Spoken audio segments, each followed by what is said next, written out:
Good morning! Welcome to your coast.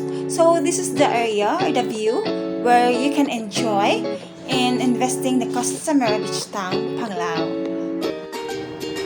So since day off rin ako mong i-tour diri sa site sa Costa Mira Beachtown Panglao, which is located here in Totolan, Taoist, Panglao, Bohol. So we have two phases here in Costa Mira Beachtown. We have phase 1 and phase 2. Phase 1 is the commercial area in that side, and the other one is the residential area with a lot number of 13,062 square meters with a total area of 40,552 square meters. So as of now, this is the construction update of the area of our project, the Costa Mira Beachtown Panglao.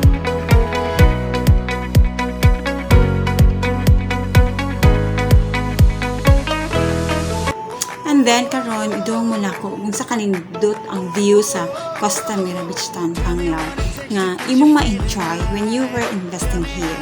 Ug usa na ka sa unit owners, di ba? Okay, so this is the view. So as of now, this area. So this is the Casa Filomena.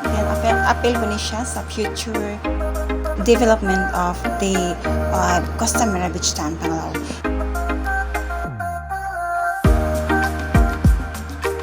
In terms of accessibility, sigurado gid ka nga si Costa Mira is accessible gid siya in all terms. So these are the distance from Costa Mira to Panglao Airport. We have 162 kilometers. So from Costa Mira to Alona Panglao, we have 16 kilometers. Then from Costa Mira to Island City Mall, we have 4.8 kilometers. And from Costa Mira to Tagbilaran Seaport, we have 3.7 kilometers. And from Costa Mira to National Road or National Highway, we have 270 meters. And also we have 130 meters from Costa Mira to beachfront. And also we have 100 meters away from Costa Mira to the third bridge. Okay? So in terms of accessibility, accessible gid kaayo si Costa Mira. So why investing in Costa Mira Beachtown Panglao?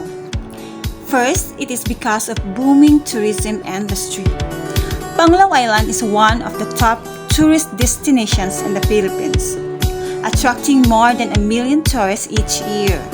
This presents a great opportunity for investors in the hospitality and tourism industry. Second is a prime beachfront location.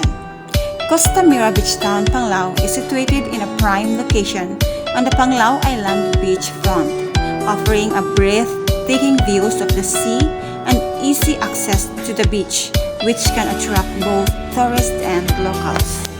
Third is high potential for appreciation. The demand for prime beachfront properties in the Philippines is increasing rapidly, leading to potential appreciation in property values.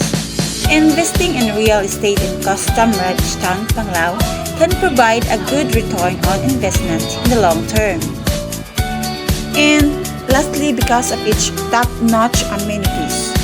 Costa Mira Beachtown Panglao offers top-notch amenities and facilities such as the clubhouse, the swimming pool, the beachfront, boardwalk, a 24-hour security, and many more, making it an attractive option for investors.